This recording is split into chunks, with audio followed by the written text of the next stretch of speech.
Muy buenas, ¿cómo están?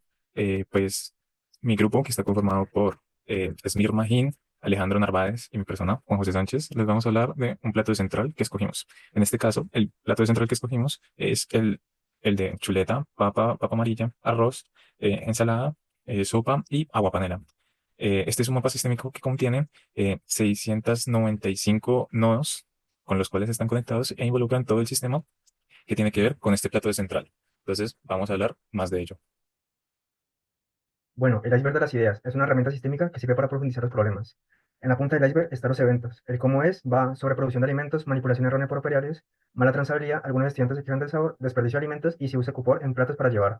El futuro deseado que se espera es el estudiante recibe un plato con buen sabor, plan de desperdicio cero, alimentos 100% consumidos.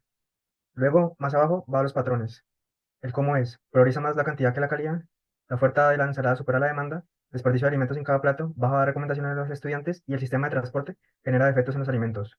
El futuro deseado serían los estudiantes opinando más sobre la comida, una temperatura cálida al momento de servir, estudiantes comiendo todo el plato y un sistema de transporte especializado en llevar alimentos.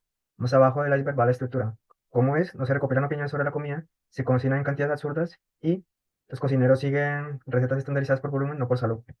El futuro deseado es se ajusta a la producción día a día, se cocina según la demanda real y se usa la retroalimentación para mejorar la comida. Y por último, abajo del iceberg va los modelos mentales, que son las ideas que tenemos. El cómo es va, lo importante es que llene y sea barato, el desperdicio es parte del proceso, el cliente solo recibe, no opina, se prioriza el precio sobre la calidad, lo saludable es más costoso y menos sabroso, solo importa servir el plato. El futuro deseado sería el desperdicio debe ser lo menor que se pueda, proporcionar la comida suficiente, debe importar más la calidad que la cantidad, y la comida tiene valor y tirarla debería ser la última opción. Los nodos principalmente están conectados por la cadena de las ideas y el impacto ambiental. Bueno, como otro nodo tenemos la ensalada, que en este caso sería la preparación, que sería de cafetería central. La ensalada en este caso contiene tres ingredientes. Como primer ingrediente tiene la zanahoria, que va de recolección y selección, descarte de malformaciones, desperdicio desde el origen, y esto hace alimento no aprovechable. También tiene el cultivo inicial, que tiene irrigación artificial, sistemas eficientes, extracción de agua, y esto tiene distribución en canales o sistemas de dispersión. También en el cultivo inicial va el tipo de semilla, mejoras genéticamente y uso mayor de agroquímicos. También en el cultivo va condiciones del suelo y cuidados para su plantación. También tiene almacenamientos que va a bodegas frías, consumo de electricidad constante. La zanahoria también tiene desperdicio que va a restos de zanahoria sin tratar, tirados al mismo contenedor, lo que hace una imposible reutilización. Como medio de transporte vemos que la zanahoria principalmente vienen de estos municipios. Como otro ingrediente de la ensalada tenemos el tomate, que va a cosecha y post cosecha, que tiene maduración en tránsito, uso de etileno y esto causa maduración artificial. También tiene transporte en cajas plásticas, que esto tiene aplastamiento del alimento, lo que provoca alimento no vendido y pérdidas monetarias o desperdicio. También tiene el cultivo intensivo, que va a invernaderos industriales, que tiene buena iluminación y temperatura adecuada. También tiene dependencia de agroquímicos, lo que hace uso de hormonas para maduración rápida, lo que provoca el cambio de valor nutricional y cambio de sabor. También tiene insecticidas para polilla y esto aumenta la resistencia de plagas. En el transporte del tomate chonto vemos principalmente estos son los municipios que lo contienen. Como último ingrediente tenemos la lechuga, que va a impacto postconsumo, que va a residuos orgánicos mezclados con basura, no separados por compostaje y termina en relleno sanitario, lo que provoca emisión de metano. Transporte refrigerado, que hace uso de energía fósil e incremento en huella de carbono. Luego va cultivo y suelo, que va uso de pesticidas y uso de fertilizantes. En producción agrícola van las semillas utilizadas. En recolección va manual, los implementos necesarios y la capacitación. Y si es asistido por máquinas, trabajadores capacitados para usar las máquinas y mantenimiento de equipos. En distribución y almacenamiento tenemos revisión del restaurante, que en este caso sería la cafetería central, rechazado en hojas manchadas, lo que provoca pérdida de alimentos aprovechables. También va almacenamiento sin cámara fría, que tiene equipo de refrigeramiento, mantenimiento de equipos y monitoreo de buen funcionamiento. La parte de transporte va la lechuga batalla. Estos son los principales municipios de procedencia. Y pues todo esto engloba la distribución y transporte, que va el número de vehículos, la gasolina gastada, el peaje, huella de carbono, los productos a los que se comercializa y la cantidad de verduras. Los nodos principales que conectan la ensalada es la cafetería central y el impacto ambiental. Bueno, como otro nodo tenemos el arroz. El arroz contiene el impacto ambiental, que en este caso sería uso de pesticidas y fertilizantes, emisiones de CO2 causados por el transporte, consumo de agua, desgastes de los suelos y desperdicio de alimentos. Como otra parte tenemos distribución y transporte. En este gráfico vemos Plaza Colombia, los principales municipios de presidencia, aquí a Cali. Tenemos los costos logísticos que van de depreciación de vehículo, gasolina, camioneros, almacenaje y peajes. También tenemos la cantidad de arroz, los puntos a los que se comercializa, la huella de carbono y el número de vehículos, gasolina y el CO2. En el cultivo tenemos la germinación, las plagas, número de hectáreas, el tipo de suelo, temporada de cosecha, cuidados, ya sea con fertilizantes, pesticidas. lo que causa contaminación de fuentes en aguas cercanas y consumo de agua en el riego. También tenemos condiciones climáticas. En cosecha y post cosecha tenemos pulido para eliminar la cáscara, planta de secado del arroz, que esto va a arroz secado, almacenamiento, máquinas aptas para eso, requerimientos energéticos elevados. Y tenemos el método de cosecha que es manual o mecanizado. En el manual va a margen de error más grande, extenso el número de trabajadores y una capacitación a todos. En el mecanizado va principalmente en mantenimiento de equipos. Por último tenemos cocción y preparación, que este es método de cocción, ya sea al vapor, hervido o frito, según lo que quiera central, uso de condimentos y consumo energético. Bueno, seguimos con el nodo de la caverna de las ideas, que esta es una herramienta que utilizamos en la clase, la cual nos ayuda a visualizar las sombras, los sesgos y la realidad. Bueno, por el lado de las sombras, que es aquello que nosotros creemos ver, pero realmente no es así.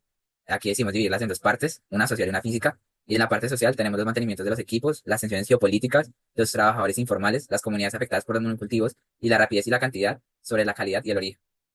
Por la parte física tenemos los restos de comida, el aceite desechado que posteriormente contaminará las aguas subterráneas y los envases plásticos. Por el lado de los sesgos, que es aquello que limita nuestra vida. Otra vez. Bueno, seguimos con el nodo de la caverna de las ideas, que es una herramienta que vimos en la clase, la cual nos ayuda a identificar las sombras, los sesgos y la realidad. Por el lado de las sombras, que es aquello que nosotros creemos ver, pero realmente no es así, decimos dividirlas en dos partes, una parte social y una parte física. En la parte social tenemos el mantenimiento de los equipos, las tensiones geopolíticas, los trabajadores informales, las comunidades afectadas por los monocultivos y la rapidez y cantidad sobre la calidad y el origen.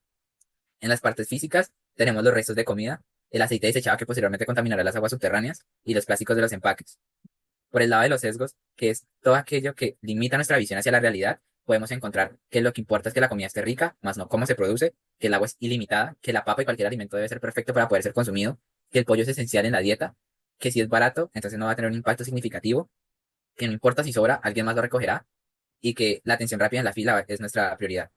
Por la parte de la realidad, que pues es aquello que realmente está pasando, decidimos dividirlo en dos partes, una realidad soñada y una realidad actual o verdadera. En el caso de la realidad actual, tenemos que cada alimento que nosotros decidimos tomar tiene un impacto directo e indirecto en el planeta, que existe la producción intensiva, ya sea de productos como carne, pollo y verduras, y pues que eso va a tener un alto impacto ambiental, ya que toda la energía y toda el agua utilizada en esto, pues va a generar este impacto.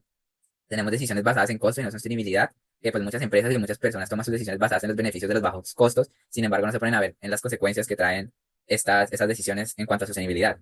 En la falta de información sobre el origen de los alimentos, tenemos desperdicio de comida, que eso se divide en dos partes, una por estética, como dije anteriormente, que están nuestros sesgos, y otra por el mal manejo. Y luego está la dependencia de fósiles combustibles para el transporte. En nuestra realidad soñada, sin duda alguna, es que exista la alimentación saludable, nutritiva y justa para todos, que haya desperdicio cero de comida, que exista economía circular, que haya educación sobre el consumo responsable, que haya apoyo a productores locales y que exista transporte amigable con el medio ambiente a bajo costo. Voy a seguir explicando el apartado del impacto ambiental. Bueno, el impacto ambiental pues está conectado con la mayoría de nodos de nuestro sistema, de nuestro mapa. Y pues aquí encontramos cuatro principales nodos, que es la producción, la huella de carbono, los residuos y la pérdida de biodiversidad. En nuestra producción encontramos pues dos tipos, una que es cultivo y otra que es de cría. En la parte de la cría pues tenemos el pollo, que este se divide en otros tres grandes nodos, que es el alimento para el pollo, la granja o el criadero y el procesamiento del pollo. Todo esto decidimos ponerlo en este nodo porque al final y al cabo va a llevar a una contaminación a nuestro medio ambiente, ya sea por aguas con nitratos o gases de efecto invernadero. En la parte de nuestra huella del carbono, pues encontramos, además de la producción de estos productos, el transporte, y aquí tenemos unas cifras acá del sitio web de Plaza Colombia, la cual nos indica que en el 2023 se generó aproximadamente 719.848 toneladas de emisión de CO2. Los restos de comida, que esto hace parte de los residuos, y la pérdida de biodiversidad, este realmente lo pusimos principalmente por los monocultivos de caña de azúcar. Bueno, siguiendo con el agua potable, pues tenemos que cuatro nodos grandes, que es almacenamiento, plantas de producción, fuentes y la red de distribución. Para poder hacer este nodo nos basamos principalmente en la ciudad de Cali y pues en el agua potable tenemos que hay dos maneras de almacenarla, que ya sean embalses o en bocatomas, y en la ciudad de Cali tenemos dos embalses, que es la Salvajina y el Sarabrut. En la potabilización del agua, que es todo el proceso para poder que esto sea un agua apta para el consumo humano, tenemos las plantas de producción, que en Cali tenemos el río Cauca, la Reforma y Puerto Mayarino. En las fuentes hídricas tenemos glaciares e icebergs, humedales, acuíferos, lagos y lagunas, y los ríos, principalmente aquí en Cali tenemos el río Cauca, el río Meléndez y por supuesto el río Cali. En la red de distribución, ese es un mapa sacado de la página web de la alcaldía sobre el mapa de la red de túneles que suministran agua a la ciudad. Y explicaré a continuación el agua de panela, que es uno de los productos que está dentro de nuestra bandeja de almuerzo. Y pues tenemos que, sin duda, como lo dije anteriormente, esto está directamente relacionado con el agua potable. para poder ser consumida. Tenemos la distribución del transporte, que podemos ver que principalmente la panela proviene de Sodona o Nariño, que eso tiene un impacto ambiental, sobre todo por la parte de la deforestación, para poder hacer el monocultivo de la caña de azúcar. Seguimos con la papa amarilla. Y pues la papa amarilla que pusimos, pues básicamente lo primero, lo fundamental de la papa amarilla, pues sería como los cultivos. Entonces las papas amarillas pues tienen unos cuidados, como lo puede ser la fertilización, los pesticidas, y pues esto les hace un cierto consumo de agua, debido pues, a que para el cultivo se debe utilizar agua. También pues esto le afectan las condiciones climáticas, depende totalmente y pues de dónde se esté plantando. También tiene plagas y también depende de un número de hectáreas. Después pues tendríamos el transporte y la distribución, pues al ser cosas del campo, pues estas tienen que tener una distribución para que pues lleguen al lugar donde se desea, que sería en este caso la cafetería central. Gracias a Plaza Colombia, pues tenemos la información de dónde vienen las principales cosechas de papa a Cali. Y pues los municipios o procedencia de esta alimentación pues serían de Nariño, Cauca, Valle del Cauca y Bogotá. Pues estos transportes de distribución pues siempre van a dejar una huella de carbón. Al ser carros o camiones utilizan gasolina, lo que produce emisiones de CO2 y pues generan ciertas emisiones, también tienen un costo y también tienen pues costos logísticos para los camiones, los almacenes y los viajes. Pues esto tiene un impacto ambiental, como lo había dicho antes, como lo puede ser el CO2, el consumo de agua, el desgaste de los suelos y desperdicio de alimentos. Bueno, seguimos con el, con la cocción y preparación, pues esta no llega lista para comer, sino que hay que hacerle ciertos tratamientos, como lo puede ser el uso de aceites y condimentos. También se utilizan ya tecnologías como las ollas y, y otras cosas para este. Bueno, una vez terminado con las papas, seguimos con la sopa de central. En este caso elegimos una sopa sencilla. Y pues, ¿qué tenemos? Pues en la sopa pues tenemos principalmente ingredientes como la sal, que este es un condimento que se utiliza bastante. De hecho, hay otros condimentos que también utilizan la sal para su realización. Pues dependiendo de dónde sea la sal, pues se va a utilizar para diferentes métodos. También tendríamos el agua potable, que es otra de las cosas que se repite bastante, ya que este es fundamental para hacer casi todos los platos en central. También tendríamos los fideos, la papa amarilla, que es algo que acabamos de ver, de dónde viene la papa amarilla y cómo se saca, y la zanahoria, que es algo que se utiliza en la ensalada. Pues esta pues se recoge y todo es su proceso. También tendríamos el aceite que se utiliza para la sopa, pues dependiendo de cuál aceite sea, pues causa cierta deforestación. Y para darle sabor a la sopa se utiliza el ricostilla, que pues tiene unos ciertos químicos, como los colorantes y los conservantes para que dure, tiene sus propios proveedores, tiene su distribución, su transporte y pues toda la logística que tiene que ver con el transporte de esta. Ahora pasaríamos a la chuleta de pollo. Y pues, ¿de qué está hecho principalmente la chuleta de pollo? Pues de crías y producciones de avícolas. Y pues estas pues, tienen que cumplir sus ciertas normas para pues poder estar. Pues para poder hacer que esto funcione, pues tienen que tener una cierta temperatura, pues tienen que tener reproducción para que estos pues avancen. Pues hay que usar pues uso de antibióticos para las aves. Hay que tener mataderos y hay que alimentar los pollos dependiendo de la nutrición que se le quiera dar a estos. Estos también pues tienen su distribución y transporte y pues en Plaza Colombia nos dicen que en Cali la mayoría de producción de aves pues viene de principalmente casi todas del Valle del Cauca, excepto Risaralda y el Tolima, que son las que nos traen avícolas a nuestra región. También gracias a Plaza Colombia podemos ver las rutas de transporte y nos dicen que 2.406, hay 2.406 rutas de transporte y se realizaron en el año 2019 223.958 viajes realizados.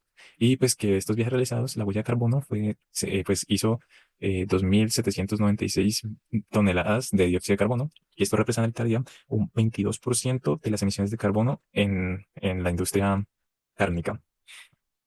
Pues esto obviamente genera un impacto global, un impacto ambiental, como había mencionado, donde las emisiones es algo que se ve reflejado no solo en la producción, sino en el transporte de estas.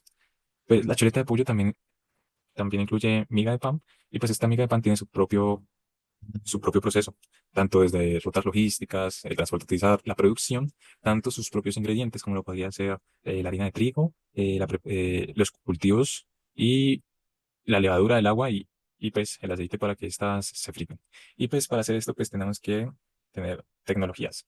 Con esto pasamos a la cafetería central, donde ¿qué tenemos? Pues principalmente las tecnologías, que es donde se hace todo.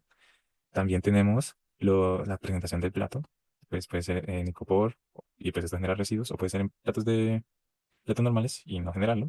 Pues todo esto a qué va, o sea, toda esta logística de central va dirigida hacia los clientes. Y pues a veces las mesas no pueden estar disponibles o hay mala ubicación de desechos en botes de basura. Eh, Central también tiene su propia huella de carbono, por lo cual también involucra a la emisión de CO2. También tiene que cumplir con un control de calidad, ya que se va a alimentar a personas públicas, por lo cual necesita tener una rigurosa control de calidad. Pues el consumo pues tiene que hacer ciertas ventas para esta poder subsistir, tiene que tener un personal y pues tiene que tener un cierto número y que esté bien experimentada para los procedimientos que se van a hacer. También pues la preparación tiene que cumplir la normatividad de la higiene, de la manipulación y pues de todos los utensilios para evitar enfermedades. Esta también tiene los proveedores, que es la que le va a dar todos los condimentos y todos los ingredientes que necesitan para pues vender los platos que ellos hacen. Y pues todo esto tiene un costo, ya que al ser un servicio público tienen que pagar diferentes tipos de cosas como puede ser el local, los productos, los trabajadores y los permisos. Y pues esto es todo lo que tendríamos de parte de Central.